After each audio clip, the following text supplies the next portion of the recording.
नमस्कार, स्वागत है आप सभी का डीडी न्यूज पर। आप देख रहे हैं मिड डे प्राइम। मैं हूं रमा त्यागी। अगले 1 घंटे में हम बात करेंगे देश भर की बड़ी खबरों की, बताएंगे दुनिया भर में कौन कौन सी खबरों पर है सबकी नजर, क्या चल रहा है खेल और अर्थ जगत में, और कुछ झलके फिल्म, कला और संस्कृति के क्षेत्र से भी। लेकिन सबसे पहले बड़ी खबरें।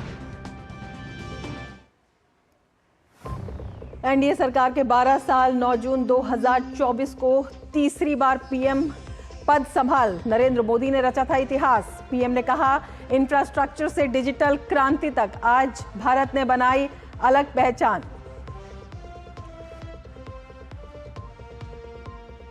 आज जुड़ेगा देश के सीमा प्रबंधन के डिजिटल रूपांतरण में नया अध्याय। केंद्रीय गृह एवं सहकारिता मंत्री अमित शाह करेंगे लैंड पोर्ट मैनेजमेंट सिस्टम का शुभारंभ।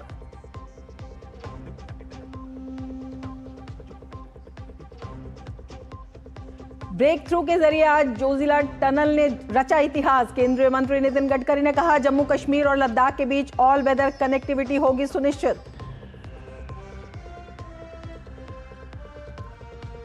आज से इंदौर में ब्रिक्स कृषि सम्मेलन, 21 देश के कृषि मंत्री और विशेषज्ञों की मौजूदगी। कृषि क्षेत्र में सहयोग, नवाचार और खाद्य सुरक्षा को मजबूत करने पर विशेष फोकस।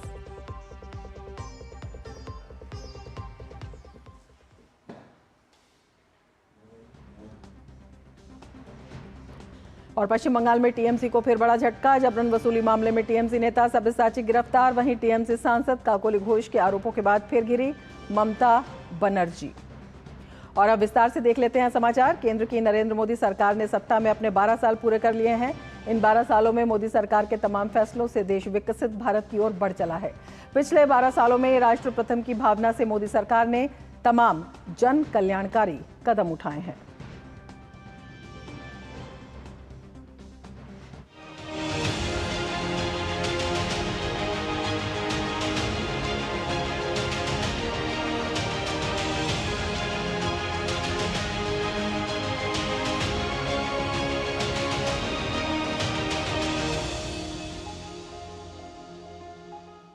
इस मौके पर प्रधानमंत्री नरेंद्र मोदी ने एक्स पर पोस्ट किया है। उन्होंने अपने पोस्ट में लिखा है, हमारी सरकार के बीते 12 वर्ष विश्वास, विकास और जन कल्याण को समर्पित रहे। 140 करोड़ देशवासियों के आशीर्वाद और राष्ट्र प्रथम की भावना से हमने युवाओं, महिलाओं और अपने किसान भाई बहनों को सशक्त बनाने में कोई कोर कसर नहीं छोड़ी है। सभी के सशक्तिकरण के लिए प्रयास किए गए हैं। ये हमारे अथक प्रयासों का ही परिणाम है कि इंफ्रास्ट्रक्चर से लेकर डिजिटल क्रांति तक देश को दुनिया भर में एक नई पहचान मिली है। विकसित भारत के संकल्प को साकार करने के लिए हम सेवा, सुशासन और समृद्धि के इस पथ पर निरंतर आगे बढ़ते रहेंगे।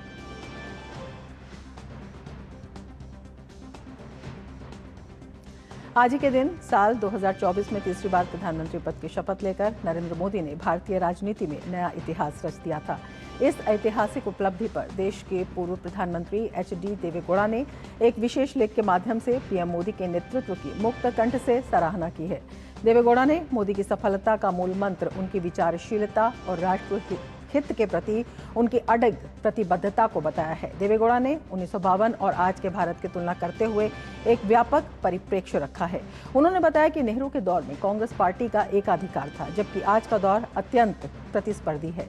देवेगौड़ा के अनुसार 1952 के आम चुनाव में महज 53 पार्टियां मैदान में थी। वहीं 2024 तक आते आते ये संख्या बढ़कर 2593 हो गई है। उन्होंने इस बात पर जोर दिया कि नेहरू के समय जहां 34 करोड़ की आबादी और 17 करोड़ मतदाता थे, आज भारत की जनसंख्या 140 करोड़ से अधिक हो गई है। बिना किसी राजनीतिक विरासत या सामाजिक विशेषाधिकार के मोदी का लगातार 3 बार प्रधानमंत्री पद तक पहुंचना उनके व्यक्तिगत संघर्ष और जनता के अटूट विश्वास का प्रमाण है। पूर्व प्रधानमंत्री ने मोदी सरकार की कैबिनेट की सराहना करते हुए इसे भारत की विविधता का प्रतिबिंब बताया। उन्होंने कहा कि नेहरू के दौर की कैबिनेट में जहां जातीय विविधता का अभाव था, वहीं आज मोदी की टीम में ओबीसी, एससी, एसटी और महिलाओं का मजबूत प्रतिनिधित्व है। उन्होंने महिला आरक्षण विधेयक के पारित होने को देश के लिए एक ऐतिहासिक कदम करार दिया। देवेगौड़ा ने रेखांकित किया कि आज का भारत नेहरू के दौर की तुलना में कहीं अधिक मुखर और जागरूक लोकतंत्र है। उन्होंने कहा, आज का भारतीय नागरिक शिक्षित और अपने अधिकारों के प्रति सजग है। साथ ही सोशल मीडिया और 24 घंटे चलने वाले समाचार चैनलों की कठिन परीक्षा के बावजूद मोदी जी ने एक मजबूत लोकतंत्र को बनाए रखा है। अपने लेख के समापन में देवेगौड़ा ने प्रधानमंत्री की तारीफ करते हुए कहा कि मोदी जी एक ऐसे नेता हैं जो हमेशा खुद को खुली आलोचना और सार्वजनिक जांच के लिए तैयार रखते हैं। उन्होंने लिखा, मोदी जी इसलिए सफल हैं क्योंकि वे विचारशील हैं। वे न केवल एक प्रशासनिक प्रमुख हैं बल्कि एक ऐसे सलाहकार की तरह हैं जो हर वर्ग के व्यक्ति के साथ सहानुभूतिपूर्वक जुड़ाव रखते हैं। आज ही के दिन साल 2024 में तीसरी बार प्रधानमंत्री पद की शपथ लेकर नरेंद्र मोदी ने भारतीय राजनीति में नया इतिहास रच दिया था। लगातार तीसरी बार जनता के भरोसे ने न सिर्फ एनडीए को सत्ता सौंपी बल्कि पीएम मोदी की अगुवाई में विकसित भारत के संकल्प को नई रफ्तार दी। मोदी सरकार के 12 साल पूरे होने पर पीछे मुड़कर देखें तो उपलब्धियों की एक लंबी सूची है जिन्होंने देश की विकास यात्रा को नई दिशा दी। मैं नरेंद्र दामोदर दास मोदी ईश्वर की शपथ लेता हूं। राष्ट्र प्रथम के मंत्र के साथ मोदी सरकार का तीसरा कार्यकाल तेज फैसलों और तेज विकास की पहचान बन चुका है। देश के 26 शहरों तक मेट्रो नेटवर्क पहुंच चुका है। नई रेल लाइनों, एक्सप्रेसवे, हाईवे और बड़े पुलों के जरिए कनेक्टिविटी का विस्तार लगातार हो रहा है। जम्मू का चिनाब ब्रिज हो या फिर रामेश्वरम का पंबन ब्रिज, विश्व स्तरीय आधारभूत संरचना नए भारत की तस्वीर पेश करती है। सुरक्षा के मोर्चे पर सरकार का फोकस साफ नजर आता है। नक्सलवाद के खिलाफ निर्णायक कार्रवाई ने देश को नक्सल मुक्त बना दिया है। ऑपरेशन सिंदूर ने दुनिया को यह संदेश दिया कि नया भारत आतंक के खिलाफ सिर्फ प्रतिक्रिया नहीं देता बल्कि जरूरत पड़ने पर निर्णायक जवाब भी देता है। मोदी सरकार की 12 वर्षों की यात्रा सामाजिक और आर्थिक बदलाव की उल्लेखनीय सफल कहानी है। 25 करोड़ से अधिक लोग गरीबी रेखा से बाहर आए हैं, जबकि 81 करोड़ लोगों को हर महीने मुफ्त अनाज उपलब्ध कराया जा रहा है। प्रधानमंत्री आवास योजना के तहत 4 करोड़ से ज्यादा परिवारों को पक्का मकान मिला है और जनधन योजना के जरिए 58 करोड़ से अधिक बैंक खाते खोले गए हैं। स्वच्छता और बुनियादी सुविधाओं के विस्तार में भी व्यापक बदलाव आया है। 12 करोड़ से अधिक शौचालय बने, 16 करोड़ घरों तक नल से जल पहुंचा और उज्ज्वला योजना के तहत 11 करोड़ से ज्यादा एलपीजी कनेक्शन दिए गए। आर्थिक सशक्तिकरण पर भी सरकार का जोर है। 57 करोड़ से अधिक लोगों को बिना गारंटी ऋण मिला है। पीएम स्वनिधि योजना के तहत 74 लाख रेहड़ी पटरी विक्रेताओं को मदद पहुंची है, जबकि अनुसूचित जाति और जनजाति के उद्यमियों को 15,000 करोड़ रुपए से अधिक का ऋण दिया गया है। कृषि क्षेत्र में पीएम किसान सम्मान निधि के जरिए किसानों के खातों में 4.3 लाख करोड़ रुपए से अधिक की राशि पहुंचाई गई है। सामाजिक सुरक्षा कवरेज 3 गुना हुआ है। रक्षा निर्यात रिकॉर्ड 38,400 करोड़ रुपए से ऊपर पहुंच चुका है। मध्यम वर्ग को राहत देते हुए आयकर छूट की सीमा बढ़ाकर 12,75,000 रुपए सालाना कर दी गई है। स्वास्थ्य क्षेत्र में आयुष्मान भारत दुनिया की सबसे बड़ी स्वास्थ्य सुरक्षा योजनाओं में शामिल है। इसके तहत 60 करोड़ लोगों को सालाना 5 लाख रुपए तक का मुफ्त स्वास्थ्य बीमा मिल रहा है और 70 वर्ष से अधिक आयु के सभी वरिष्ठ नागरिकों को भी इसके दायरे में लाया गया है।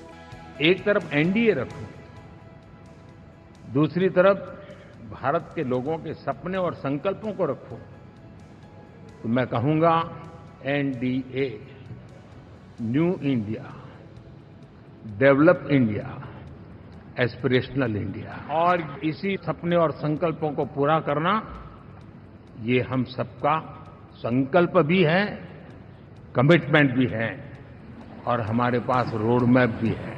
विकास भी और विरासत भी, इस मंत्र के साथ मोदी सरकार अब 2047 तक विकसित भारत के लक्ष्य को पूरा करने के लिए अपने तीसरे कार्यकाल में 3 गुनी रफ्तार से कदम उठा रही है। कल्याण, विकास, सुरक्षा और आत्मनिर्भरता के 4 पहियों की ये विकास यात्रा आने वाले वर्षों में और गति पकड़ेगी। शैलेंद्र मिश्र के साथ ब्यूरो रिपोर्ट, डीडी न्यूज। पिछले 12 सालों में देश की शिक्षा नीति में क्रांतिकारी बदलाव हुए हैं। 34 साल बाद 2020 में आई राष्ट्रीय शिक्षा नीति युवाओं को गुणवत्तापूर्ण शिक्षा मुहैया कराने में मददगार साबित हो रही है और इसी नीति ने प्री प्राइमरी से लेकर विश्वविद्यालय स्तर तक की शिक्षा में बड़े बदलावों का रास्ता साफ किया। 12 वर्षों में जहां भारत में उच्च शिक्षण संस्थानों की संख्या में करीब 35% की उल्लेखनीय वृद्धि देखने को मिली, तो वहीं वैश्विक रैंकिंग में भारतीय शिक्षण संस्थानों की संख्या में लगातार इजाफा हो रहा है।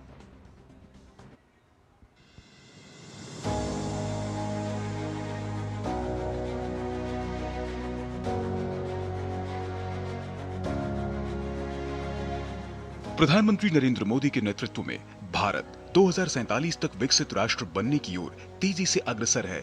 विकसित, आत्मनिर्भर और समृद्ध भारत के निर्माण में देश के युवाओं की बेहद अहम भूमिका होगी।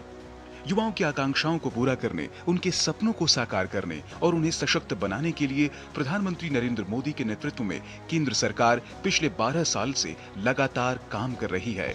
34 साल के लंबे अंतराल के बाद वर्ष 2020 में आई राष्ट्रीय शिक्षा नीति युवाओं को गुणवत्तापूर्ण शिक्षा मुहैया कराने में मददगार साबित हो रही है और इस नीति ने प्री प्राइमरी से लेकर विश्वविद्यालय स्तर तक की शिक्षा में बड़े बदलावों का रास्ता साफ किया है।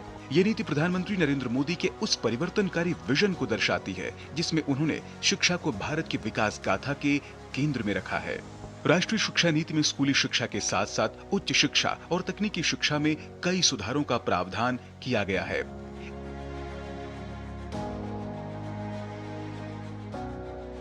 एक ओर जहां 2030 तक प्री स्कूल से लेकर सेकेंडरी स्तर की शिक्षा में 100% नामांकन दर का लक्ष्य रखा गया है, वहीं 2035 तक उच्च शिक्षा में सकल नामांकन अनुपात बढ़ाकर 50% तक करने की बात कही गई है। राष्ट्रीय शिक्षा नीति 2020 को लागू करने की दिशा में महत्वपूर्ण कदम उठाते हुए केंद्र सरकार ने 2022 में पीएम श्री योजना की शुरुआत की। केंद्र प्रायोजित इस योजना के तहत देश भर के 14,500 से अधिक स्कूलों को पीएम श्री यानी प्रधानमंत्री स्कूल्स फॉर राइजिंग इंडिया के तौर पर अपग्रेड किया जा रहा है। राष्ट्रीय शिक्षा नीति ने भारतीय उच्चतर शिक्षा के अंतर्राष्ट्रीयकरण और भारत में विदेशी विश्वविद्यालयों के कैंपस स्थापित करने का रास्ता साफ किया है। सरकार ने वैश्विक रैंकिंग में शीर्ष 500 में आने वाले संस्थानों को भारत में अपने कैंपस स्थापित करने की अनुमति दे दी है। इससे प्रतिभावान भारतीय छात्रों को देश में ही सस्ती और गुणवत्तापूर्ण उच्च शिक्षा हासिल हो सकेगी। राष्ट्रीय शिक्षा नीति की सिफारिशों के तहत विश्वविद्यालयों, कॉलेजों, शोध संस्थानों और प्रयोगशालाओं में शोध और नवाचार की संस्कृति को बढ़ावा देने के मकसद से अनुसंधान नेशनल रिसर्च फाउंडेशन ANRF की शुरुआत की गई है, जो 5 फरवरी 2024 को अस्तित्व में आया। एक रिसर्च कल्चर को निर्माण करने के लिए सिर्फ बड़े बड़े इंस्टीट्यूट को ही फंडिंग होने से नहीं चलता है, तो छोटे छोटे जगह में भी रिसर्च करने वाले लोग हैं, उनको भी साथ में लेने के लिए अनेक सुविधाएं निर्माण की गई है। वैसे ही RDI fund, research development innovation fund, industry को भी साथ लेके उनका भी रिसर्च हम देश के लिए विकसित भारत होने के लिए, उपयोगी होने के लिए वो भी क्रिएट किया गया है। और जो अनुसंधान नेशनल रिसर्च फाउंडेशन के एक माध्यम से हब एंड स्पोक मॉडल यानी कैपेसिटी बिल्डिंग हर इंस्टीट्यूट के जगह में होनी चाहिए, इसलिए बहुत बड़ा प्रयास हो रहा है। गत 12 वर्षों में भारत में उच्च शिक्षण संस्थानों की संख्या में करीब 35% की उल्लेखनीय वृद्धि देखने को मिली है। 2014 में जहां देश में 51,534 उच्च शिक्षण संस्थान थे, वहीं अब ये संख्या बढ़कर 70,000 से अधिक हो चुकी है। विश्वविद्यालयों की संख्या 2014 में 760 से बढ़कर 2025 में 1338 तक पहुंच चुकी है। इस दौरान केंद्रीय विश्वविद्यालयों की संख्या 40 से बढ़कर 48 हो गई है। 2014 में देश में भारतीय प्रौद्योगिकी संस्थानों यानी IIT की संख्या 16 थी, जो अब बढ़कर 23 हो गई है। IIM की संख्या 13 से बढ़कर 21 हो गई है, जबकि एम्स की संख्या 7 से बढ़कर 23 हो गई है। वैश्विक रैंकिंग में भारतीय शिक्षण संस्थानों की संख्या में लगातार इजाफा हो रहा है। 2026 की प्रतिष्ठित QS वर्ल्ड यूनिवर्सिटी रैंकिंग में 54 भारतीय संस्थान शामिल हैं, जबकि 2014 में ये संख्या महज 11 थी। युवाओं का कौशल विकास प्रधानमंत्री नरेंद्र मोदी की प्राथमिकताओं में सबसे ऊपर है और इस क्षेत्र में सरकार की जोर देने का ही असर है कि कौशल विकास के मामले में पिछले 1 दशक के दौरान उल्लेखनीय प्रगति देखने को मिली है। इसका श्रेय जाता है सरकार द्वारा 2015 में शुरू किए गए स्किल इंडिया मिशन को। युवाओं को रोजगार योग्य कौशल मुहैया कराने और उद्योग जगत की जरूरतों के मुताबिक प्रशिक्षित मानव संसाधन तैयार करने के मकसद से स्किल इंडिया मिशन की शुरुआत हुई। कुशल युवाओं की फौज तैयार कर आत्मनिर्भर भारत बनाने और भारत को दुनिया का स्किल कैपिटल बनाने के प्रधानमंत्री नरेंद्र मोदी के विजन को पूरा करने में ये योजना महत्वपूर्ण भूमिका निभा रही है। स्कूली छात्रों में नवाचार और रचनात्मकता को बढ़ावा देने के मकसद से 2016 में अटल टिंकरिंग लैब्स की शुरुआत हुई। देश में अभी 10,000 से अधिक अटल टिंकरिंग लैब चल रहे हैं, जिनसे 1 करोड़ से अधिक छात्र जुड़े हैं। ये लैब्स देश के 35 राज्यों और केंद्र शासित प्रदेशों के 722 जिलों में स्थापित हैं। सरकार ने पिछले साल बजट में 50,000 नए अटल टिंकरिंग लैब स्थापित करने की घोषणा की है। ये पहल भारत को एक वैश्विक नवाचार केंद्र बनाने और विकसित भारत 2047 के लक्ष्य को हासिल करने में मील का पत्थर साबित होगी।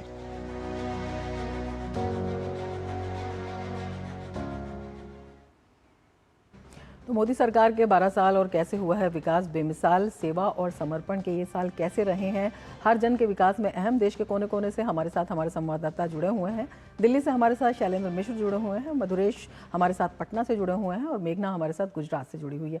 शैलेंद्र, सबसे पहले किस तरह से बताना चाहेंगे इन 12 सालों में किस तरह से लीक से हटकर काम किया गया? प्रधानमंत्री जब आए तो उन्होंने एक नया नाम दिया, एक नई परिभाषा दी प्रधानमंत्री की। उन्होंने अपने आप को प्रधान सेवक कहा और जो काम थे प्रशासनिक काम थे उन्हें सेवा और समर्पण का नाम दिया। तो किस तरह से इन 12 सालों में ये सेवा और समर्पण जो है वो लोगों की जिंदगी में खुशियां लाई है, किस तरह से हर चेहरे पर मुस्कान आई है, कैसे बताना चाहेंगे?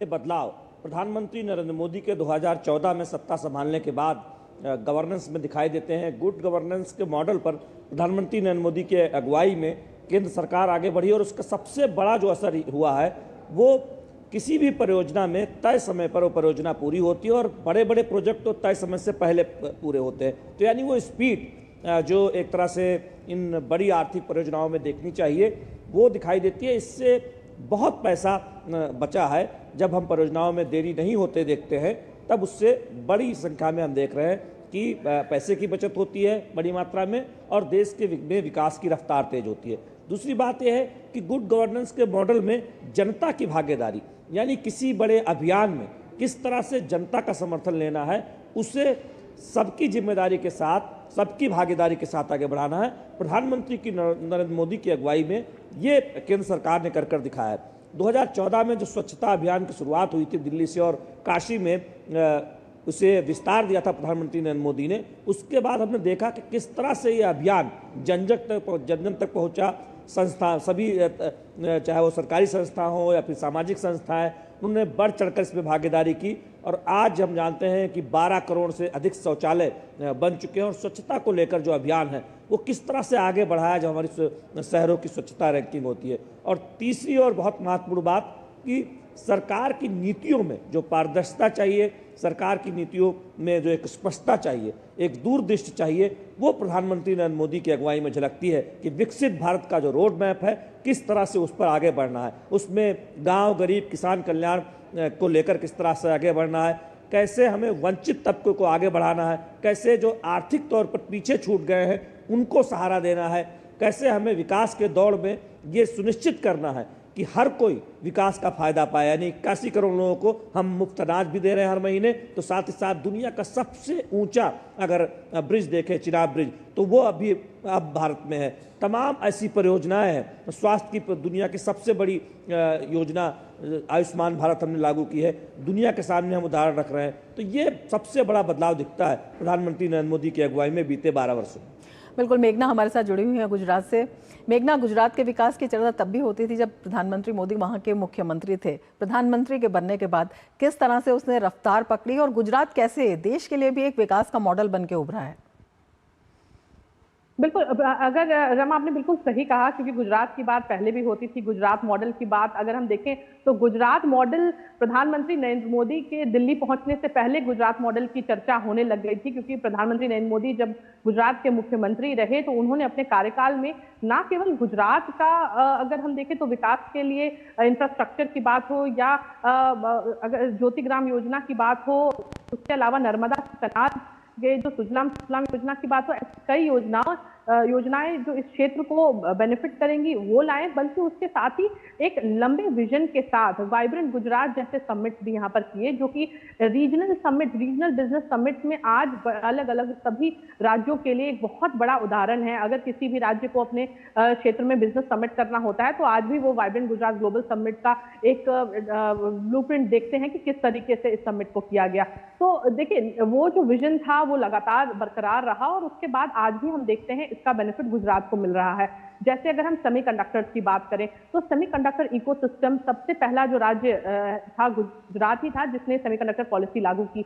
आज हम देखते हैं माइक्रॉन है, टाटा है, कई ऐसे बड़ी बड़ी कंपनियां हैं जो यहाँ पर फैब यूनिट, एटीएमपी फैसिलिटीज, काफी कुछ यहाँ पर साणंद में गुजरात में वो कर रहे हैं। धोलेरा की हम बात करते हैं जो एक बहुत बड़ा हब बन रहा है इंडस्ट्रीज का। उसके अलावा गिफ्ट सिटी की हम बात करते हैं जिसे फाइनेंशियल सिटी कहते हैं। तो इन सभी चीज की अगर हम देखें तो नींव एक तरीके से प्रधानमंत्री नरेंद्र मोदी के मुख्यमंत्री के कार्यकाल के दौरान ही यहाँ पर रखी गई थी, जिसे आज कंटिन्यू किया जा रहा है।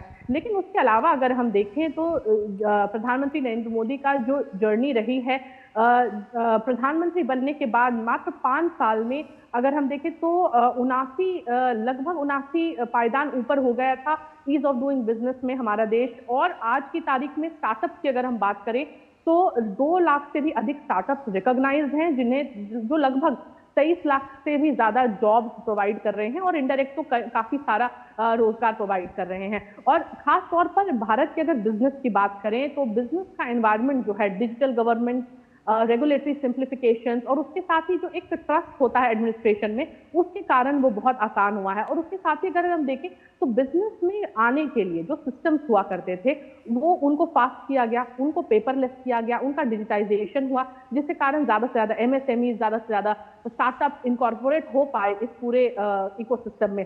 और उसके साथ ही अगर हम देखें तो क्रेडिट एक्सेस की बात करें, सिंप्लीफाइड टैक्स सिस्टम्स की बात करें, डिजिटल पब्लिक इंफ्रास्ट्रक्चर की बात करें, तो इन सभी चीजों को दुरुस्त करने से जो बिल्कुल एक नई रफ्तार जो है वो दिखाई देती है। हमारे साथ मधुरेश जुड़े हुए हैं पटना से। मधुरेश, आपसे समझना चाहेंगे क्या कुछ बदलाव आप वहां पर देखते हैं, राजनीतिक रूप से, सामाजिक रूप से, सांस्कृतिक रूप से? सबसे बड़ा बदलाव जो प्रधानमंत्री नरेंद्र मोदी के आने के बाद दिखा है वो है यहाँ के आर्किटेक्चर में, यहाँ के इंफ्रास्ट्रक्चर में और टेक्नोलॉजिकल डेवलपमेंट में। अगर मैं आर्किटेक्चर और इंफ्रास्ट्रक्चर की बात करूं तो बिहार एक ऐसा राज्य था जहां महज 50 किलोमीटर 100 किलोमीटर तय करने के लिए 5 से 6 घंटे का वक्त लगता था, और आज एक्सप्रेसवे का जो जाल है वो पूरे बिहार में बिछाया जा रहा है। और ये सिर्फ प्रधानमंत्री नरेंद्र मोदी के सोच के कारण ही संभव हो सका है कि यहाँ पर इतने मैसिव स्ट्रक्चर्स जो हैं वो आज की डेट में खड़ा किया जा रहा है। प्रधानमंत्री ने अपने हाथों से इनॉग्रेट किया था एनटीपीसी का नबीनगर प्लांट जो है वो इनॉग्रेट किया था, और सेकंड फेज का भी उन्होंने उद्घाटन किया। फर्स्ट फेज जो उन्होंने इनॉग्रेट किया था उससे बिजली उत्पादन शुरू हो गया है।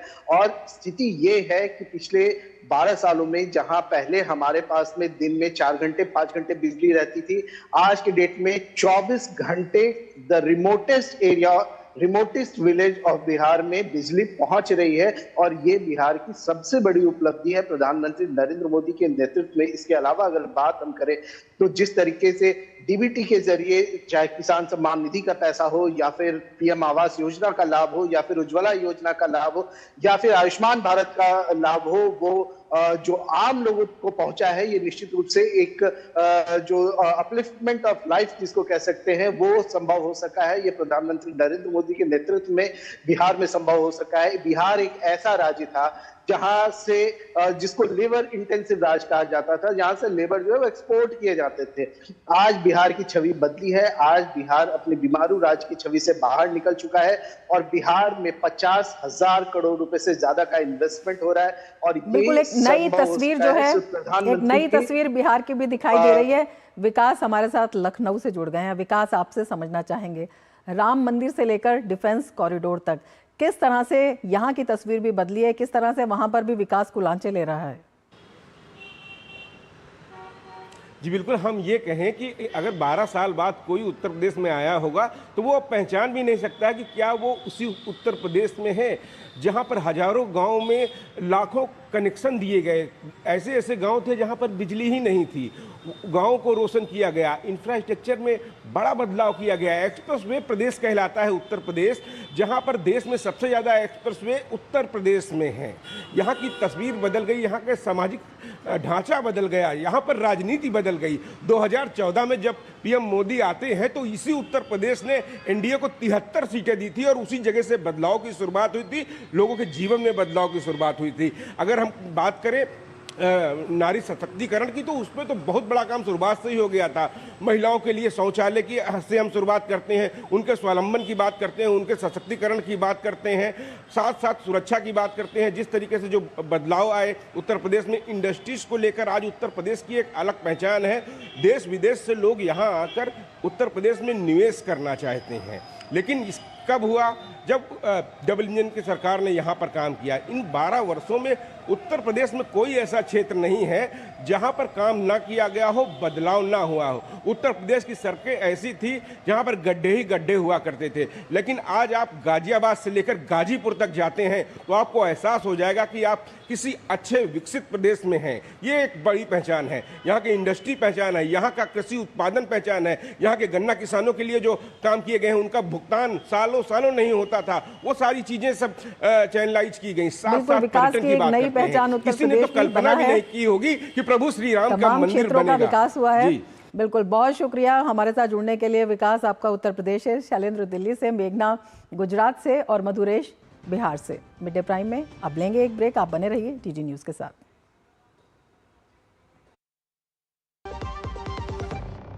आप फिक्र मत कीजिए खन्ना साहब, वादा तो कर दिया, पर ये पहुंचेगा कैसे?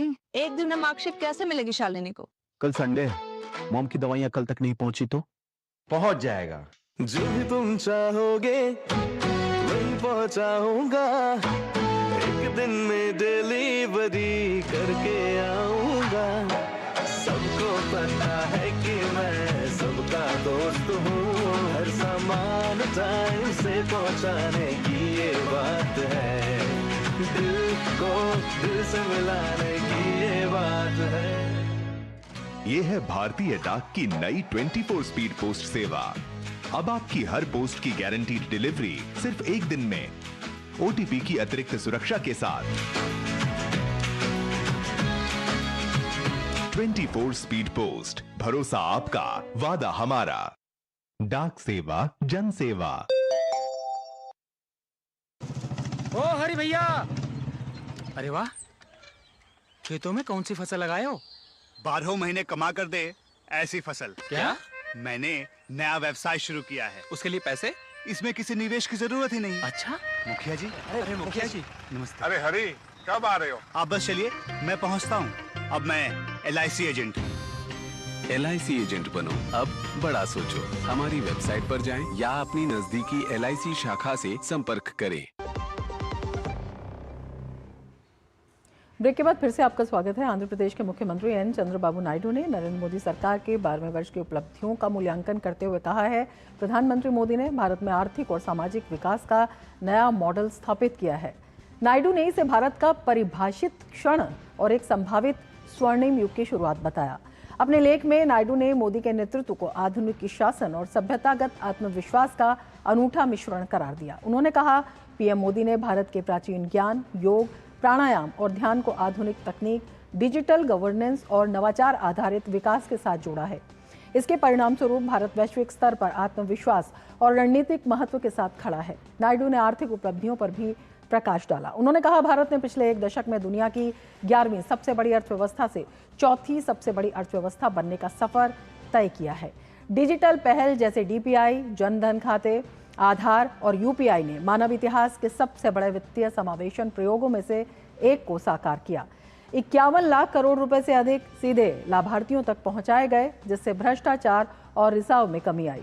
उन्होंने सामाजिक क्षेत्र में भी सुधारों की चर्चा का जिक्र करते हुए कहा, करोड़ों लोगों को बहुआयामी गरीबी से बाहर निकाला गया। आवास, स्वच्छता, स्वास्थ्य, जल और ग्रामीण बुनियादी ढांचे में निवेश के जरिए जीवन स्तर में सुधार हुआ।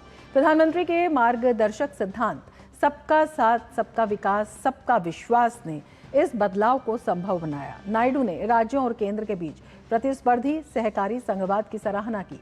उन्होंने कहा इससे राज्यों को नवाचार और विकास के लिए अधिक अवसर मिले हैं। आंध्र प्रदेश ने विशेष रूप से बुनियादी ढांचे और औद्योगिकरण परियोजनाओं से लाभ उठाया है। नायडू ने प्रधानमंत्री की दीर्घकालिक राष्ट्र निर्माण योजनाओं, युवाओं के उद्यमिता और नवाचार पर जोर की भी तारीफ की। नायडू ने निष्कर्ष में कहा कि पीएम मोदी के नेतृत्व में भारत आत्मविश्वास और आकांक्षा के साथ आगे बढ़ रहा है और 2047 तक विकसित भारत बनने की राह पर है।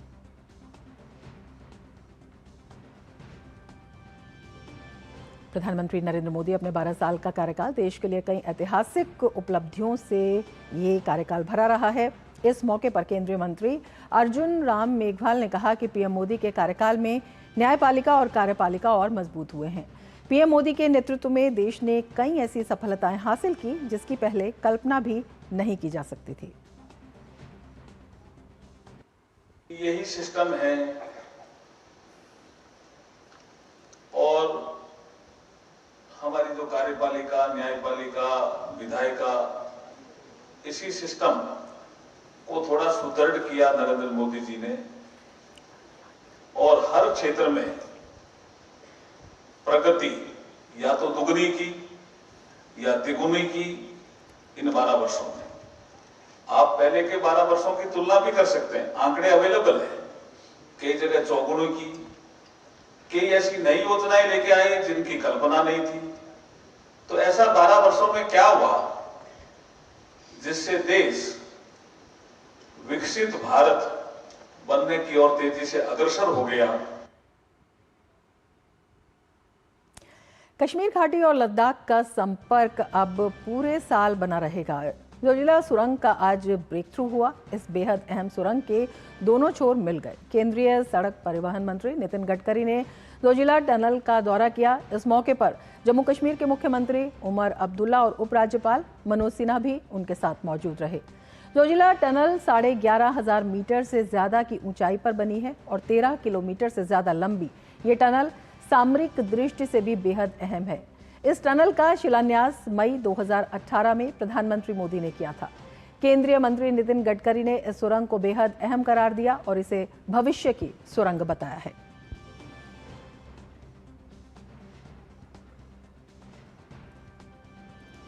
तो कनेक्टिविटी का एक नया युग दिखाई दे रहा है। कश्मीर से लद्दाख का सफर अब और आसान हो जाएगा। 11,578 मीटर की ऊंचाई पर यह टनल है। साल भर संपर्क का सपना अब साकार हुआ है। आज का दिन भारतीय इंफ्रास्ट्रक्चर के इतिहास का सुनहरा दिन है। ये 14 किलोमीटर हम लोग एशिया का सबसे लॉन्गेस्ट टनल कह रहे थे, पर वर्ल्ड के इतिहास में भी ये नंबर 1 पर जाएगा, ये जानकारी मुझे दी गई। मुझे बहुत खुशी है। ये लद्दाख, लेह और जम्मू कश्मीर के लिए एक लाइफलाइन है और निश्चित रूप से मैं लद्दाख, लेह की जनता का और जम्मू कश्मीर की जनता का हृदय से बहुत बहुत अभिनंदन करता हूं और उनको शुभकामनाएं देता हूं। तो ऐतिहासिक है ये ब्रेक थ्रू, अपने आप में कनेक्टिविटी के लिहाज से बेहद अहम है और इसका फ़ायदा न केवल आर्थिक रूप से होगा बल्कि सामरिक रूप से भी ये बेहद महत्वपूर्ण है। कनेक्टिविटी का नया युग कहा जा रहा है। जोजिला टनल का ऐतिहासिक ब्रेक थ्रू आज हुआ है। एशिया की सबसे लंबी सिंगल ट्यूब सड़क सुरंग है और इसीलिए इसे ऐतिहासिक कहा जा रहा है। सुरंग से जुड़ेगा विकास का सफ़र, वो भी तमाम क्षेत्रों में। साल भर 24 घंटे कश्मीर से लद्दाख का सफ़र अब और आसान हो गया है और सुलभ हो गया है। इसके साथ ही साल भर संपर्क का जो सपना था वो साकार हो गया है। बर्फबारी या मौसम की जटिलताएं इसमें बाधा नहीं बनेंगी। बर्फबारी में भी अब रफ्तार के पहिए नहीं थमेंगे। तो ऐतिहासिक कहा जा रहा है। ऐतिहासिक ब्रेक थ्रू जो आज हुआ है। हमारे संवाददाता अनीश हमारे साथ जुड़े हुए हैं। अनीश, किस तरह से इसे ऐतिहासिक कहेंगे? एक लंबे समय से ये जो सपना देखा जा रहा था ये आज साकार हुआ है। किस तरह का फायदा इससे मिलेगा तमाम क्षेत्रों में? देखिए, ये जो टनल बन रही है, ये जो आज ब्रेक थ्रू मिला है इस प्रोजेक्ट में, ये अभी इस वक्त तकरीबन 11,500 फीट की ऊंचाई पे इसे बनाया गया है और ये जो टनल है ये 13 किलोमीटर लॉन्ग है। और ये जो पहली बार इस टनल की वजह से क्या होगा कि जो लद्दाख यूटी के लोग हैं और जम्मू कश्मीर यूटी के लोग हैं वो पूरे साल अब यहाँ से वहाँ और वहाँ से यहाँ कम्यूट कर पाएंगे, जो कि पिछले जब से ये जगहें हैं, जब से यहाँ लोग रहे हैं, तब से ये मुमकिन नहीं था, क्योंकि यहाँ पे जो बर्फबारी होती थी वो काफ़ी ज़्यादा होती थी, तकरीबन 10 फीट 20 फीट, और एवलांचेस के भी काफ़ी खतरे रहते थे। उसके अलावा यहाँ का मौसम भी बहुत ख़तरनाक होता था कि यहाँ पे ट्रैवल करना बिल्कुल ही नामुमकिन रहता था, तब कम से कम 3 से 4 महीने विंटर्स के। अब इस ये जो टनल है इससे क्या होगा कि एक तो विंटर्स में जो ट्रैवल है वो करने को मिलेगा लोगों को, और उसके अलावा जो ट्रैवल अभी हो रहा है समर्स में या जो भी ट्रैवल का टाइम है वो तकरीबन 2 घंटे से कम होके आधे घंटे में वो ट्रैवल अब कंप्लीट हो जाएगा। तो एक तो ट्रैवल पूरे साल चलेगा और उसके अलावा जो ट्रैवल का समय भी है वो भी काफ़ी हद तक कम। बिल्कुल, अपने आप में ये ऐतिहासिक है और इससे 3.5 घंटे का जो सफ़र है वो केवल 15 मिनट में संपन्न हो जाएगा। विकास की दृष्टि से ये बेहद अहम है। बर्फबारी की वजह से और जो मौसम की जटिलताएं थी वो यहाँ पर इस संपर्क में बाधा बनती थी, वो बाधा अब नहीं बनेगी। तो पूरे साल 24 घंटे ये जो संपर्क मार्ग है ये अब जुड़ गया है, न केवल लद्दाख से बल्कि ये पूरी देश से अगर हम बात करें तो ये कनेक्टिविटी काफ़ी अहम साबित होने वाली है। अनीश हमारे साथ जुड़े हुए हैं सीधा ग्राउंड जीरो से। अनीश, आपसे यही समझना चाहेंगे, ये जो कनेक्टिविटी की अब सुविधा हुई है ये अपने आप में विकास को कितनी रफ्तार वहाँ पर देने वाली है?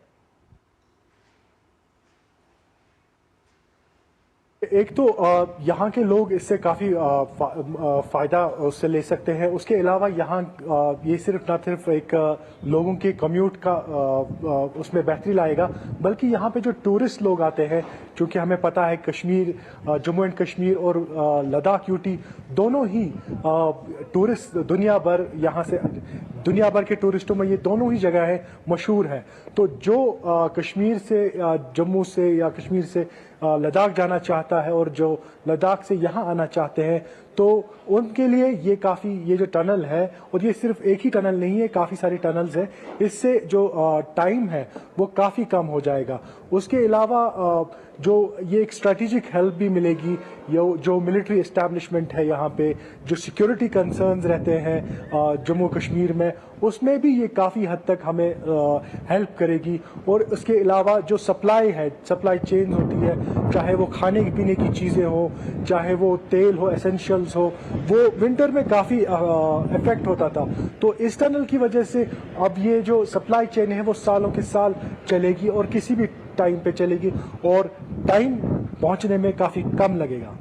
बिल्कुल, इसे किस तरह से बताया जाए, एक तकनीकी उत्कृष्टता का भी कितना बड़ा ये उदाहरण है, क्योंकि बहुत आसान काम ये नहीं था। जिस तरह से ये जो टाइमलाइन दी हुई थी उसमें पूरा हुआ है और जिस तरह से वहाँ के लोगों का उत्साह जो है अब वो इससे कई गुना बढ़ गया है।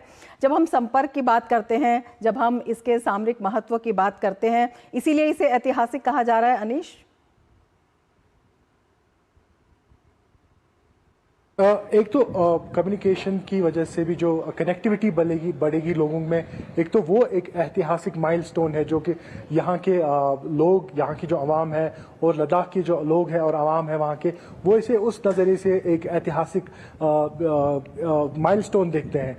लेकिन उसके अलावा टेक्नोलॉजिकली भी अगर हम देखें और इंफ्रास्ट्रक्चर डेवलपमेंट के एतबार से भी अगर हम देखें तो भारत के इतिहास में ये जो टनल यहाँ पे बनी है इतनी ऊंचाई पे, यानी कि 11,500 की फीट की ऊंचाई पे, ये दुनिया भर में इस तरीके की इतनी लंबी टनल एक अकेली टनल है जो एक यहाँ पे बनाई गई है। इसका कोई मैच कहीं नहीं है।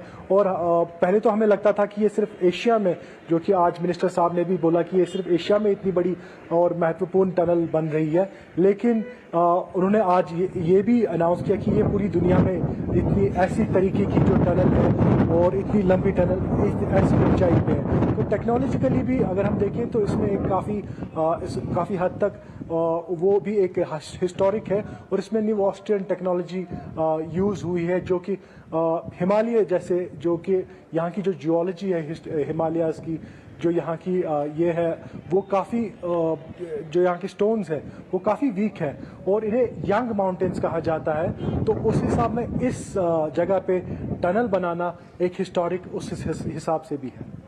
बिल्कुल, विकास को नई रफ्तार मिलेगी, रक्षा सुरक्षा और मजबूत होगी। बहुत शुक्रिया अनीश वहां से जुड़ने के लिए और तमाम जानकारी के लिए। आगे बढ़ेंगे। केंद्रीय गृह एवं सहकारिता मंत्री अमित शाह आज नई दिल्ली में लैंड पोर्ट मैनेजमेंट सिस्टम का शुभारंभ करेंगे। ये पहल स्मार्ट बॉर्डर मैनेजमेंट के प्रति सरकार की दृढ़ प्रतिबद्धता को रेखांकित करती है। इसका उद्देश्य अत्याधुनिक तकनीकी समाधानों के माध्यम से सीमा पार व्यापार और यात्रियों की आवाजाही को अधिक कुशल, पारदर्शी और सुरक्षित बनाना है। इस अवसर पर गृह मंत्री होगी और श्रीमंतपुर भूमि बंदरगाहों पर नवनिर्मित हितधारक आवास सुविधाओं का भी उद्घाटन करेंगे, जिससे सीमा सुरक्षा कर्मियों और अन्य महत्वपूर्ण हितधारकों के लिए बुनियादी ढांचागत सहयोग और अधिक सुदृढ़ होगा। LPMS का शुभारंभ भारत की आधुनिक और तकनीक सक्षम स्मार्ट बॉर्डर मैनेजमेंट प्रणाली की दिशा में एक ऐतिहासिक कदम होगा। हमारे संवाददाता नीरज सिंह हमारे साथ जुड़े हुए हैं। Neeraj, land port management system क्या है, क्यों अहम है, कितना महत्वपूर्ण ये साबित होने वाला है? इस तरीके से समझ सकती हैं कि अभी तक जो हमारा व्यापार होता था या दूसरे देशों से जो लोग आते थे और लैंड जो पोर्ट होते थे वहाँ पर कई तरह की जो एक तरह की फॉर्मेलिटीज़ हैं वो पूरी करनी पड़ती थी।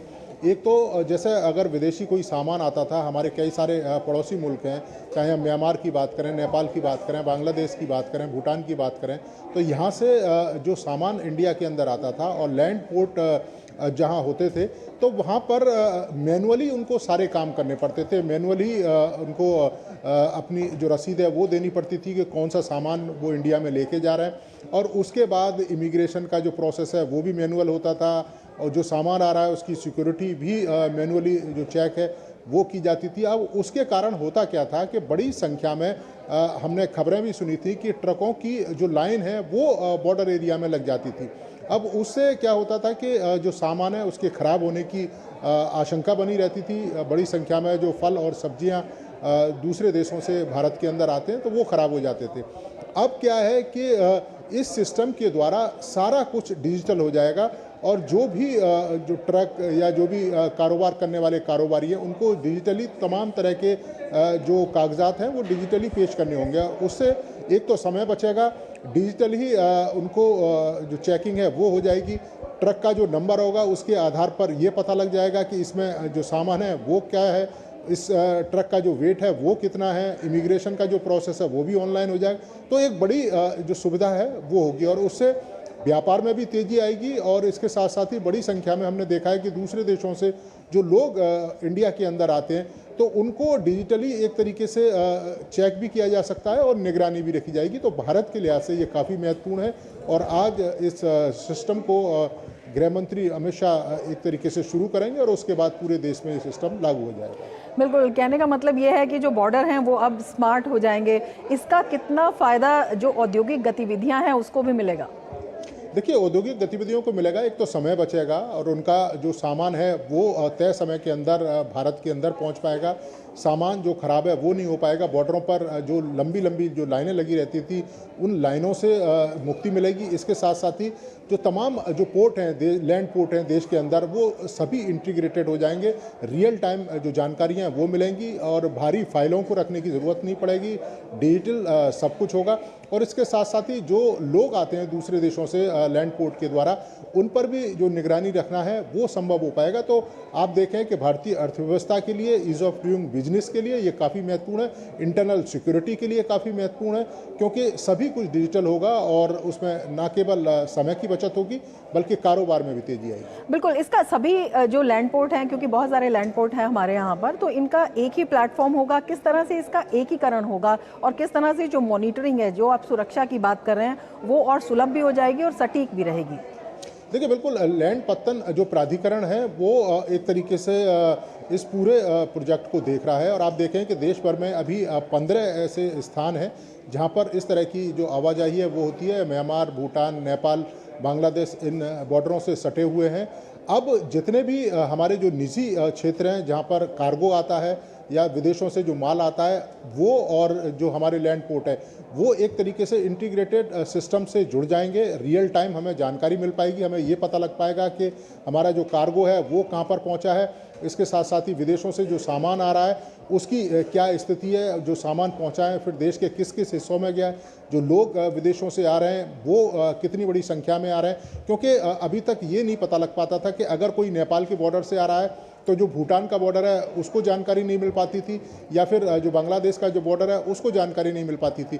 तो अब क्या है कि सब कुछ डिजिटल होगा, एक ही प्लेटफॉर्म पर होगा, तो तमाम जो सामान विदेशों से यहाँ आ रहा है और इसके साथ साथ जो लोग आ रहे हैं वो रियल टाइम में और डिजिटली लोग पता कर पाएंगे और एक तरीके से ट्रैक भी कर पाएंगे। इसमें समय भी बचेगा, हमारी सुरक्षा के लिए भी एक तरीके से ये महत्वपूर्ण कदम है।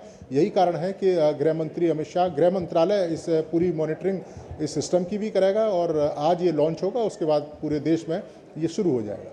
बिल्कुल नीरज, आप नज़र बनाए रखें। फिलहाल शुक्रिया पूरी जानकारी के लिए। आगे बढ़ते हैं। स्वच्छता में सिरमौर इंदौर शहर इन दिनों अंतर्राष्ट्रीय कूटनीति और कृषि नवाचार का केंद्र बना हुआ है। भारत की अध्यक्षता में यहाँ 5वीं ब्रिक्स कृषि कार्य समूह की महत्वपूर्ण बैठक का आगाज हुआ। इस सम्मेलन का मुख्य उद्देश्य बदलती जलवायु परिस्थितियों के बीच कृषि क्षेत्र में आपसी सहयोग को नई ऊंचाइयों पर ले जाना है। भारत ने अपनी अध्यक्षता का विषय रेजिलियंस के लिए टीम बिल्डिंग रखा है। बैठक में ब्रिक्स देशों के साथ साथ साझेदार राष्ट्रों के प्रतिनिधि एक मंच पर आए हैं। चर्चा के केंद्र में कई महत्वपूर्ण विषय हैं, जिनमें वैश्विक स्तर पर बढ़ती आबादी के लिए सुरक्षित और पौष्टिक भोजन सुनिश्चित करना, कृषि उत्पादन बढ़ाने के लिए नई तकनीकों और स्मार्ट फार्मिंग का समावेशन, जलवायु परिवर्तन से होने वाले खतरों को कम करना और खेती के ऐसे मॉडल विकसित करना है जो टिकाऊ हों और नवाचारों के माध्यम से छोटे किसानों की आजीविका को मजबूत बनाए। बैठक के दौरान प्रतिनिधियों ने इस बात पर सहमति जताई कि भविष्य की खेती ज्ञान आधारित होनी चाहिए। कृषि नवाचार, आधुनिक तकनीक का हस्तांतरण और प्राकृतिक संसाधनों का विवेकपूर्ण उपयोग समय की मांग है। विशेष रूप से छोटे किसानों को नई तकनीकों से जोड़ने की रणनीति पर व्यापक विचार विमर्श किया गया ताकि वे जलवायु परिवर्तन के दुष्प्रभावों से बच सकें। बैठक के औपचारिक सत्रों के अलावा विदेशी प्रतिनिधियों ने इंदौर की संस्कृति और स्वाद को भी करीब से अनुभव किया। शहर के प्रसिद्ध फूड हब 56 दुकान पहुंचकर प्रतिनिधियों ने मालवा के पारंपरिक व्यंजनों का आनंद लिया। विदेशी मेहमानों ने इंदौर की स्वच्छता, जीवंत संस्कृति और यहाँ की गर्मजोशी भरी मेहमान नवाजी की मुक्त कंठ से प्रशंसा की। Food is delicious. We have been served so many different plates. Food is so deeply cultural, and food is about conviviality, brings people together. In a certain way, BRICS, what we're doing now is trying to be together to build something new. So there should not be a better place. I enjoy Indian food. It is really nice, especially this market food. I think it is light, but also very flavor, and also very good for I think a lot of foreign people who are not used to Indian palate. This is very nice. Trinamool Congress की वरिष्ठ नेता और लोकसभा सांसद काकोली घोष दस्तीदार ने पूर्व मुख्यमंत्री ममता बनर्जी पर गंभीर आरोप लगाते हुए अपनी ही पार्टी के खिलाफ मोर्चा खोल दिया। सांसद काकोली घोष ने आरोप लगाया कि 40 साल तक ममता बनर्जी का साथ देने के बावजूद पार्टी में उन्हें पूरी तरह से दरकिनार कर दिया गया। चुनाव नतीजे खराब आने पर उन्होंने खुद व्यक्तिगत जिम्मेदारी लेते हुए जिला अध्यक्ष पद से इस्तीफा दिया था, लेकिन उसके बावजूद पार्टी नेतृत्व ने उनसे कोई संपर्क नहीं किया। उन्होंने दावा किया कि ममता बनर्जी के निर्देश पर पार्टी के ही कुछ लोग उन्हें अपमानित कर रहे हैं। ममता बनर्जी से नाराज काकोली घोष ने कहा कि मेरा सिर कटेगा लेकिन झुकेगा नहीं। कोई भी उधर से रीच आउट करने की कोशिश नहीं की। मैंने जो जिला सभापति थी, ये चुनाव में इसका जब नतीजा मुझे पता चला कि वहाँ अच्छा नहीं हुआ, मैंने जिम्मेवारी खुद पर लिया कि शायद मैं सभापति के तौर पे काम नहीं कर पाई, इसलिए मैंने उसको छोड़ दिया। उसके बाद भी कोई हमसे मुलाकात भी नहीं किया, फोन भी नहीं किया, गाली दिया। मेरा सर कटेगा लेकिन झुकेगा नहीं, मैं बहुत सह लिया। पश्चिम बंगाल में तृणमूल कांग्रेस को एक बार फिर से झटका लगा है। टीएमसी नेता सब्यसाची को गिरफ्तार कर लिया गया है। 1 करोड़ से ज्यादा की रंगदारी मामले में सब्यसाची को गिरफ्तार किया गया है। आपको बता दें, सब्यसाची दत्ता विधाननगर नगर निगम के बोर्ड चेयरमैन और मेयर रह चुके हैं। पुलिस ने देर रात राजरहाट के 211 रोड के पास रायगाछी इलाके के आलीशान आवास से उन्हें गिरफ्तार किया। पुलिस सूत्रों के अनुसार कुछ दिन पहले ही जबरन वसूली के एक मामले में सब्यसाची दत्ता के एक समर्थक तृणमूल कार्यकर्ता को भी गिरफ्तार किया गया था। राज्य के पूर्व मंत्री सुजीत बसु और फलता विधानसभा क्षेत्र के उम्मीदवार जहांगीर खान को पहले ही गिरफ्तार किया जा चुका है। पूर्व मंत्री अरूप विश्वास के भाई स्वरूप विश्वास को भी पुलिस ने पकड़ा है। विधाननगर नगर निगम की मेयर कृष्णा चक्रवर्ती ने अपने पद से इस्तीफा दे दिया, जिसके बाद वहां प्रशासक नियुक्त किया गया। इस पर नगर निगम के कई पार्षदों को गिरफ्तार किया जा चुका है और कुछ अन्य के खिलाफ शिकायतें दर्ज हैं।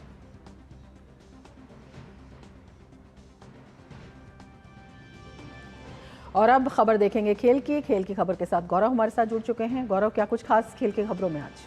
शुक्रिया रमा। और खेल जगत की खबरों की शुरुआत करेंगे भारत और वेस्टइंडीज की महिला क्रिकेट टीमों के बीच वार्म अप मैच से खेले गए, जहां भारतीय महिला क्रिकेट टीम ने T20 विश्व कप से पहले आयोजित अभ्यास मैच में वेस्टइंडीज को 26 रन से हरा दिया। भारतीय टीम ने पहले बल्लेबाजी करते हुए 20 ओवर में 8 विकेट पर 179 रन बनाए। टीम के लिए भारतीय फुलमाली ने सबसे ज्यादा 56 रन की नाबाद पारी खेली। इसके जवाब में वेस्टइंडीज की टीम 20 ओवर में 8 विकेट पर 153 रन ही बना सकी। भारत की ओर से राधा यादव ने 3 और श्रेयंका पाटिल ने 4 विकेट लिए। और बात करते हैं DDCA की, जहां एपेक्स काउंसिल और Delhi and district cricket association league committee की ओर से आयोजित DDCA hot weather cricket tournament 2025-26 का उद्घाटन आज किया गया। टूर्नामेंट के शुभारंभ के मौके पर DDCA के अध्यक्ष रोहन जेटली, क्रिकेट कोच राजकुमार सहित DDCA के अन्य पदाधिकारी भी मौजूद रहे। टूर्नामेंट का आयोजन मॉडर्न स्कूल बाराखंबा रोड पर आयोजित किया गया। उद्घाटन मैच में सरोजनी नगर जिमखाना और राजेंद्र नगर कोल्स की टीमें आमने सामने हुई। आयोजकों के अनुसार टूर्नामेंट का उद्देश्य युवा खिलाड़ियों को प्रतिस्पर्धात्मक मंच उपलब्ध कराना और स्थानीय क्रिकेट प्रतिभाओं को आगे बढ़ाना है।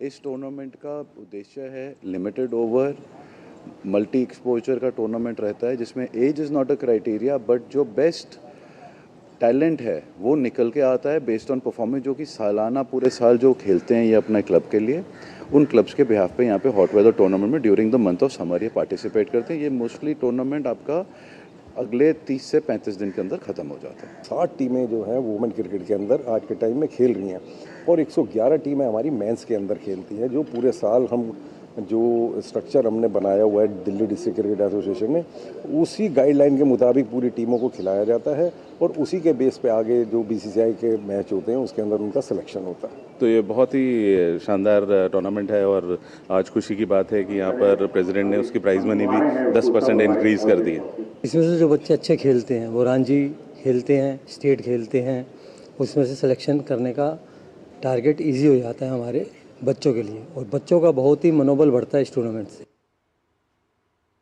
पूर्व भारतीय क्रिकेट कप्तान सौरव गांगुली ने कहा है कि भारत के लिए पदार्पण की दहलीज पर खड़े किशोर बल्लेबाज वैभव सूर्यवंशी को अपने खेल में ढलने का समय दिया जाना चाहिए और उन पर अपेक्षाओं का बोझ नहीं डाला जाना चाहिए। 15 साल के सूर्यवंशी भारतीय क्रिकेट टीम में चुने जाने वाले सबसे कम उम्र के खिलाड़ी बन गए हैं। उन्हें आयरलैंड और इंग्लैंड के दौरे के लिए T20 टीम में भी चुना गया है, जिसके बाद वो जापान में होने वाले एशियाई खेलों में भी हिस्सा लेंगे। Obviously playing for India is different and he will be touring where the wickets will be a little different. It will seem and there will be a bit more bounce and a bit more movement with the new ball, so the game's a bit different. But I think he's got enormous talent. So just let him be. Don't expect the world from him straight away, but just allow him to settle down because you know he's got a lot of talent like many others in India. और cricket के बाद अब बात कर लेते हैं archery की, जहां नए चेहरों के साथ उतर रही भारतीय तीरंदाजी टीम आज से तुर्की में शुरू हो रहे विश्व कप के तीसरे चरण के जरिए आगामी एशियाई खेलों की अपनी तैयारी को अंजाम देने उतरेगी। स्टार तीरंदाज दीपिका कुमारी का महिला रिकर्व टीम में नहीं होना चर्चा का केंद्र है, जबकि पिछले महीने ही वो शंघाई में विश्व कप स्वर्ण पदक जीतने वाली भारतीय टीम का हिस्सा थी। भारत ने ओलंपिक चैंपियन दक्षिण कोरिया और मेजबान चीन को हराते हुए खिताब जीता था। और बात फुटबॉल की, जहां फुटबॉल विश्व कप से पहले खेले गए दोस्ताना मैच में फ्रांस ने उत्तरी आयरलैंड को 3-1 से हरा दिया। माइकल ओलिसे ने फ्रांस के लिए अपनी पहली अंतर्राष्ट्रीय हैट्रिक लगाई। विश्व कप के लिए रवाना होने से पहले ये फ्रांस का आखिरी वार्म अप मैच था। वहीं मैनेजर दिदिये डेशम्स का ये घर पर फेयरवेल मैच भी रहा। अर्जेंटीना आज आइसलैंड के साथ दोस्ताना फुटबॉल मैच खेलने उतरेगी। मैच से पहले अभ्यास में टीम के कप्तान लियोनेल मेसी ने भी हिस्सा लिया। शनिवार को अर्जेंटीना ने होंडुरस को 2-0 से शिकस्त दी थी। अर्जेंटीना को विश्व कप में अपना पहला मैच 16 जून को अल्जीरिया के खिलाफ खेलना है। अर्जेंटीना की टीम 1962 में ब्राजील के बाद से फुटबॉल विश्व कप खिताब की रक्षा करने वाली पहली टीम भी इस विश्व कप में बनना चाहती है। डेनमार्क के मिडफील्डर क्रिस्टियन एरिक्सन अब घर आ चुके हैं और उनकी तबीयत में लगातार सुधार हो रहा है।